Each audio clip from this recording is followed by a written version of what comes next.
Bonsoir chers téléspectateurs, merci de suivre les programmes de la télévision Africa, la chaîne panafricaine. Aujourd'hui, dans Question à débattre, nous mettons un coup de projecteur sur un sujet de santé souvent négligé et parfois même tabou, la santé urologique, infections urinaires, les maladies de la prostate.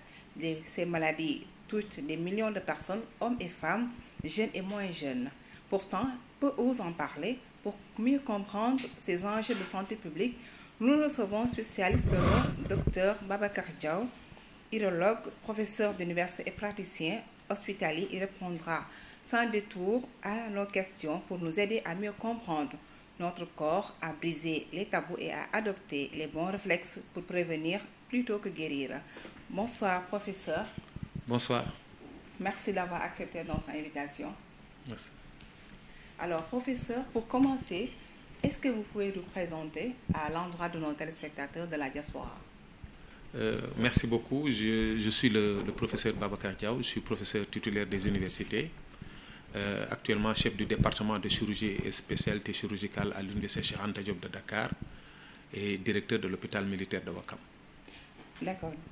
Professeur, pouvez-vous nous expliquer qu'est-ce que réellement l'urologie, en quoi consiste votre métier au quotidien? En fait, l'urologie, c'est une discipline médico-chirurgicale qui s'occupe de toutes les affections de l'appareil urinaire, des affections de l'appareil génital masculin et de certaines affections de l'appareil génital féminin.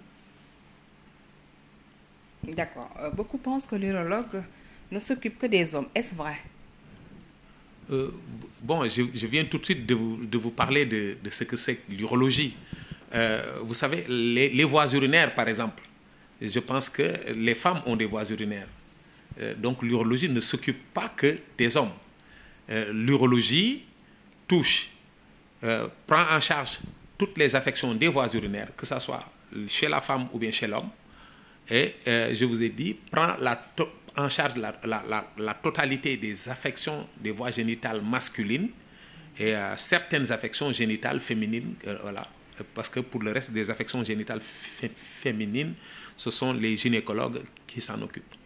D'accord. À quel moment doit-on consulter un urologue? Est-ce seulement lorsqu'on a mal? Vous savez, l'urologie, comme vous l'avez dit au début, ce qui fait que les gens pensent que l'urologie est réservée aux hommes, c'est parce que nous recevons plus d'hommes que de femmes. Et ça, c'est lié au fait que les consultations, les motifs de consultation, en tout cas les plus fréquents, sont liés à des maladies de la prostate. Et pour ces affections, je pense qu'il ne faut pas attendre d'avoir des symptômes pour contacter un urologue. À partir d'un certain âge, à partir de 50 ans, il faut aller voir un urologue pour faire ne serait-ce qu'un bilan. Et cet urologue va vous aider à déterminer le rythme, en tout cas la fréquence en tout cas, avec laquelle vous devez renouveler cette consultation-là. Pour ce qui est maintenant... il y a d'autres affections comme les lithiases qui sont assez fréquentes quand même dans la sous-région, surtout dans des régions chaudes comme la Mauritanie ou même le Mali, où les populations ont une vie de nomade parfois, ne boivent pas suffisamment et consomment beaucoup de lait qui est riche en calcium ou bien des protéines animales. Ce qui fait que ces populations sont souvent exposées à ces lithiases qui sont des formations de cailloux dans les voies urinaires et qui peuvent altérer la fonction rénale. Maintenant, je pense que ce sont des consultations qu'il faudra préconiser à ces gens-là et leur demander surtout de s'hydrater souvent et de faire ne serait-ce qu'une consultation annuelle pour connaître l'état de leur santé, parce que c'est des gens exposés à ce type de maladie-là. D'accord. Alors, quelles sont les pathologies le plus fréquentes en Afrique subsaharienne? Oui, en Afrique subsaharienne, effectivement, c'est d'abord les maladies de la prostate. Les patients viennent souvent avec des complications. C'est les rétentions d'urine, c'est les hémorragies, c'est les infections urinaires. En dehors de ça, il y a les affections lithiasiques, comme j'en ai parlé tout de suite, les calculs, dans les reins ou bien les voies excrétrices, comme l'urtère, la vessie. En plus de ça, nous recevons souvent des cas de cancer de vessie parce qu'il y a le tabagisme et l'endémie bilharzienne, la bilharziose, dans la région du fleuve Sénégal, par exemple, avec la Mauritanie et le Mali. Il y a une affection parasitaire, une maladie parasitaire qu'on appelle la bilharziose, qui est un parasite qui touche les voies urinaires, la bilharziose urogénitale, et qui se manifeste par des saignements provenant, qui se mélangent à des urines, qu'on appelle des hématuries. Le plus souvent, les populations de ces zones-là peuvent développer des cancers de vessie, et ce cancer se manifeste également par des saignements, par une hématurie, et les populations n'ont pas tendance à aller consulter parce qu'ils se disent que c'est probablement la bilharziose. Et nous les recevons tardivement à un stade où la maladie a touché d'autres organes. Ça devient une maladie métastatique et la guérison n'est plus possible. Et la prise en charge est très complexe. D'accord. Professeur, la prostate est souvent au cœur des préoccupations. Que faut-il vraiment savoir? Ce qu'il faut savoir, c'est que la prostate est une glande masculine. C'est une glande génitale masculine, c'est une glande accessoire qui se situe au carrefour des voies urogénitales. La prostate se situe sous la vessie, est traversée par l'urètre, c'est-à-dire le canal qui évacue les urines. Et cette prostate fabrique des sécrétions qui participent à la composition du sperme, dont une principale, une protéine qu'on appelle le PSA, l'antigène spécifique de la prostate, qui contribue à la liquéfaction du sperme. Mais tous les hommes ont une prostate. Et la prostate vieillit avec l'âge. Et en vieillissant, la prostate augmente de volume pour donner ce qu'on appelle l'hypertrophie bénigne de la prostate, qui est la maladie la plus fréquente pour la prostate. Mais avec l'âge aussi, il peut se développer un cancer dans la prostate. Et c'est ce qu'il faut craindre le plus, le cancer de la prostate, parce que si l'hypertrophie bénigne de la prostate, comme son nom l'indique, n'est souvent pas une maladie mortelle, mais altère la qualité de vie, parce que ça peut vous pousser à vous lever plusieurs fois la nuit à aller uriner fréquemment dans la journée. Donc vous ne pouvez pas sortir. Pour un musulman qui ne peut pas aller à la mosquée parce qu'il a tout le temps envie d'uriner, il ne peut pas, ou bien parfois c'est un besoin urgent qu'il faut satisfaire, avec parfois même des fuites d'urine. Vous voyez, ça altère la qualité de vie, mais ce n'est souvent pas une maladie mortelle. Si c'est le cas de l'hypertrophie bénigne, pour le cancer, c'est une maladie mortelle si le cancer n'est pas pris en charge, diagnostiqué tôt et pris en charge précocement. Voilà, c'est ça la différence entre ces deux affections-là. Mais il faut savoir que l'hypertrophie bénigne de la prostate est l'affection la plus fréquente. Le cancer de la prostate est une maladie, c'est la maladie la plus grave. Et en Afrique subsaharienne, ce cancer est diagnostiqué tardivement dans tous les pays d'Afrique subsaharienne, que ce soit le Sénégal, la Mauritanie, le Mali, la Guinée, en tout cas tous nos collègues qui exercent dans ces pays-là, quand nous les rencontrons et que nous discutons avec eux, ou bien quand nous lisons leurs publications scientifiques, nous constatons que c'est le même profil clinique parce qu'on ne communique pas assez sur cette affection-là, le cancer de la prostate. Le diagnostic est tardif et ça devient une maladie mortelle au moment de sa découverte. D'accord. La prostate touche tout simplement les vieux, mais pas les jeunes. Oui, vous savez, les jeunes peuvent avoir une maladie de la prostate qu'on appelle la prostatite. Mais le cancer de la prostate, c'est un cancer du sujet âgé. Au Sénégal et dans tous les pays de la sous-région, quand vous regardez la littérature scientifique, la littérature produite par nos collègues, le cancer de la prostate est diagnostiqué au-delà de 50 ans. Au-delà de 50 ans. Au Sénégal, la plus grande série qui comporte presque 2000 cancers, 2000 sujets atteints de cancer de prostate, ne comportait pas 1% de sujets âgés de moins de 50 ans.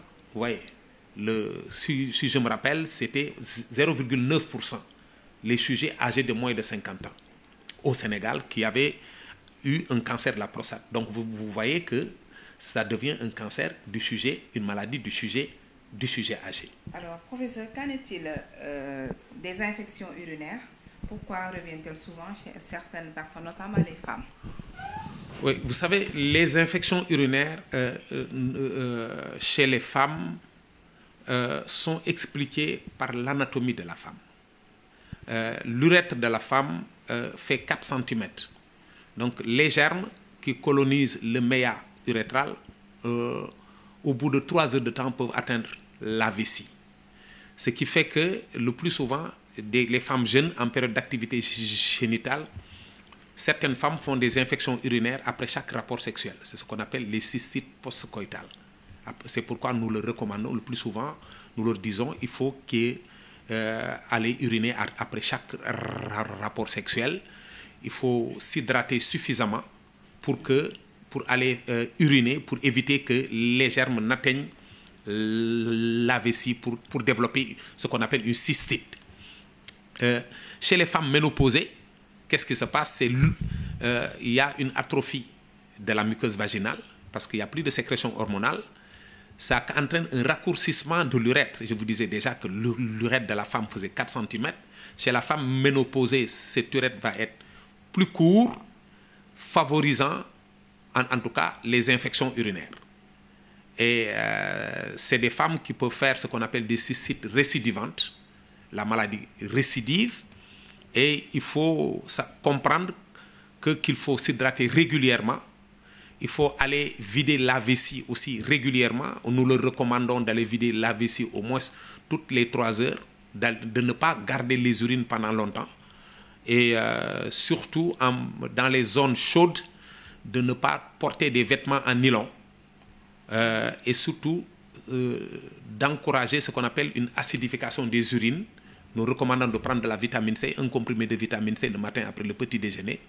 Ça va rendre les urines acides parce que les microbes n'aiment pas des urines acides. Maintenant, lorsque ces mesures d'hygiène de vie ne permettent pas de régler le problème, il faut que ces femmes-là se rapprochent des urologues qui vont peut-être trouver d'autres moyens comme une antibioprophylaxie et surtout faire un examen d'urine pour identifier le germe responsable. Parfois, si la cystite récidive, il faut vérifier est-ce que ce n'est pas un germe multirésistant qui est là. Et ça permettra en tout cas de les aider. Donc, je leur recommande d'appliquer d'abord ces mesures d'hygiène de vie. Si c'est des femmes en période d'activité génitale, d'aller uriner après chaque rapport sexuel, de s'hydrater pour avoir des mictions assez rapprochées, pour ne pas faire de cystite postcoïtale. Et si c'est des femmes ménopausées, d'appliquer ces mesures d'hygiène de vie. Si ces mesures ne permettent pas de régler le problème, de se rapprocher d'un urologue. D'accord. Professeur, souvent en Afrique, parler de certaines maladies reste un sujet tabou. Alors, avez-vous l'impression que les patients consultent souvent trop tard? Effectivement, nous avons remarqué, aussi bien au Sénégal que dans la sous-région, que les patients qui souffrent d'affections génitales, que ce soit les hydrocèles, c'est-à-dire la bourse, l'enveloppe qui contient le testicule qui se remplit d'un liquide et qui grossit. Parfois, vous voyez des hydrocèles tellement volumineux que vous vous dites, mais comment il a fait pour supporter ça toute sa vie? Mais parce que tout simplement, les malades, ça rentre dans nos réalités socioculturelles, surtout dans les coins reculés de nos pays. Le plus souvent, les parents ne parlent pas à leurs enfants de tout ce qui est troubles sexuels, de tout ce qui est maladies sexuelles comme maladies génitales comme les affections de la prostate. Les parents n'en parlent pas à leurs enfants parce que c'est dans la culture africaine. Mais dans les villes, ça change. Parce que dans les grandes villes, ce sont même les enfants ou bien c'est pas moi, les épouses qui amènent leurs époux à l'hôpital pour une consultation parce que ils ont remarqué que l'époux se levait plusieurs fois la nuit, ou bien les enfants ont remarqué que le papa se levait plusieurs fois la nuit, et ils discutent pour les amener à les consulter. Mais vous avez raison, la consultation reste toujours tardive parce que les affections sont vues le plus souvent au stade de complication. C'est une question de gêne ou bien de honte?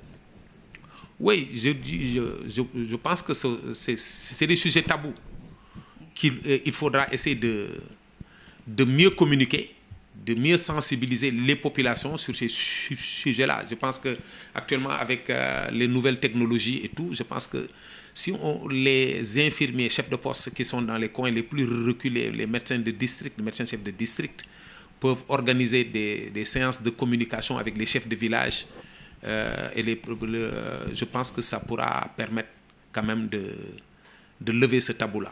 Voilà. D'accord, professeur, vous êtes le directeur de l'hôpital militaire Ouakam. L'hôpital militaire accueille-t-il des patients issus des pays de la sous-région?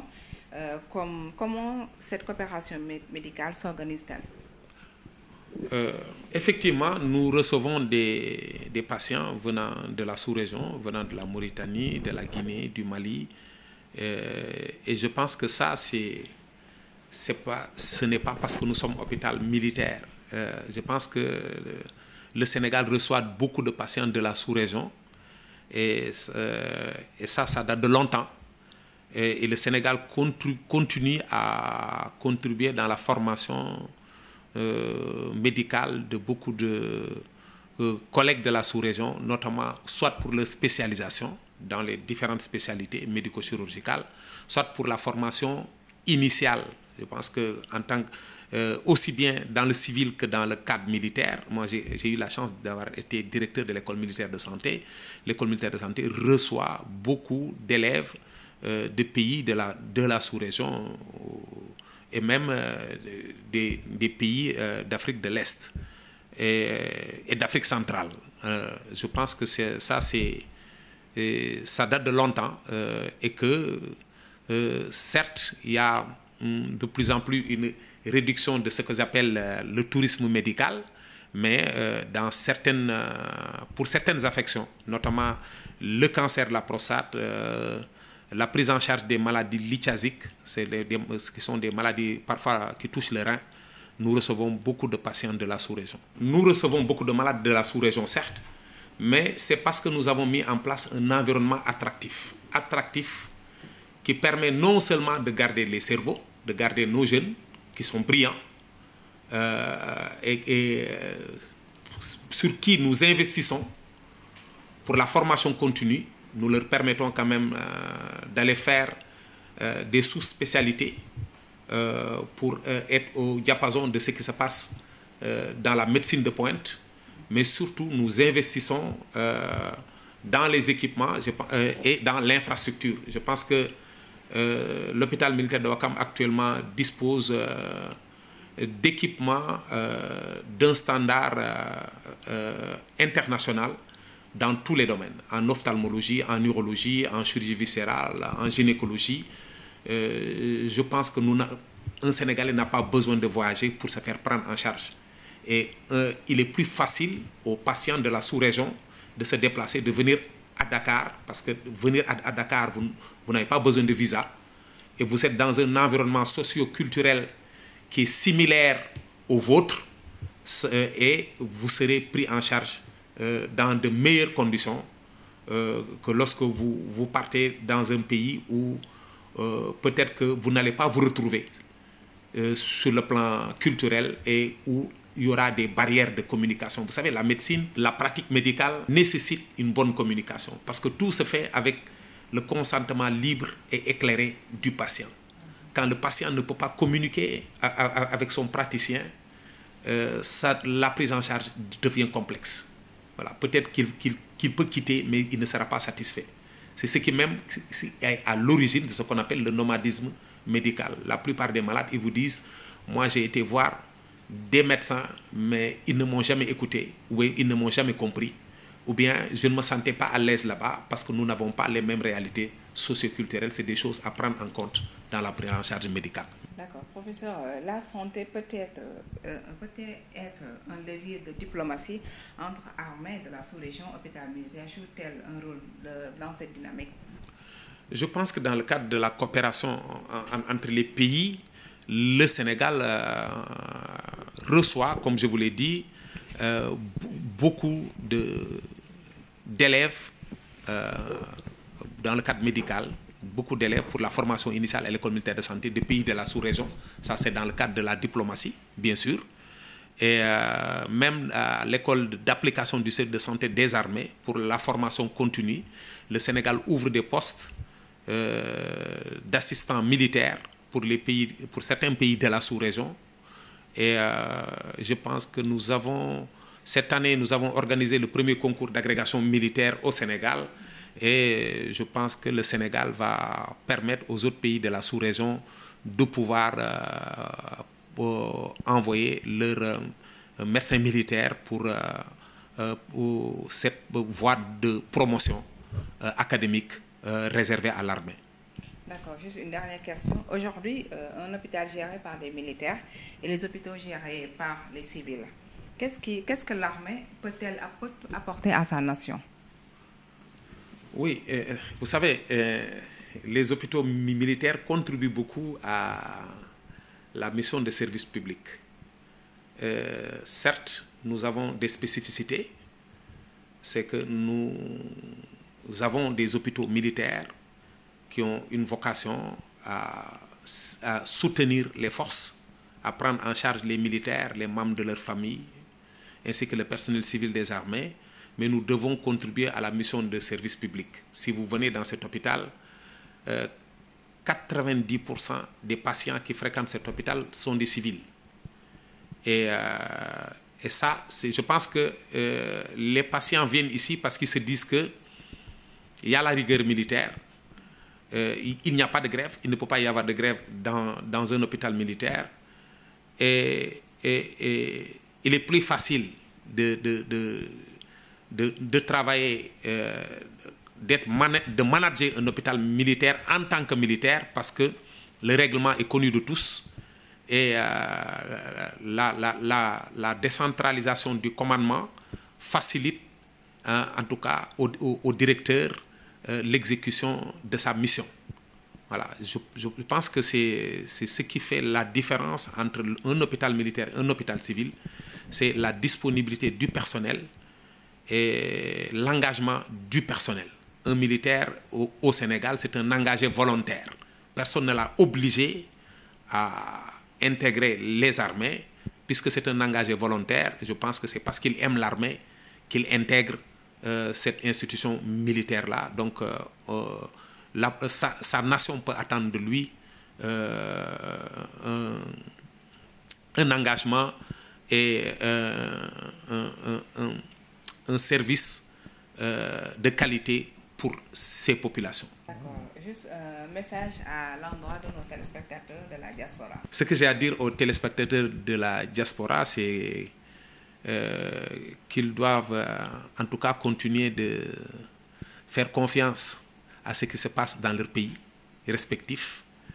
La médecine bouge et je sais que les pays africains de la sous-région actuellement, en tout cas moi dans ma discipline, presque tous les pays ont pu acquérir les technologies les plus pointues pour la pratique de l'urologie, en dehors du robot bien sûr, et que le robot n'est pas quelque chose d'extraordinaire. Il faut qu'ils comprennent ça. Et la plupart des affections les plus graves, le cancer de la prostate, le cancer du rein, le cancer des vessie, c'est les cancers qui constituent des maladies mortelles, peuvent se prendre en charge dans les pays de la sous-région. Parce que nous avons été formés presque dans les mêmes écoles. Si vous circulez un peu au Sénégal, au Burkina, au Mali, au Niger, nous connaissons tous. Les urologues se connaissent, les néphrologues se connaissent. Nous nous connaissons tous parce que nous avons fait les mêmes écoles. Et nous sommes dans les mêmes sociétés savantes. Nous nous rencontrons souvent.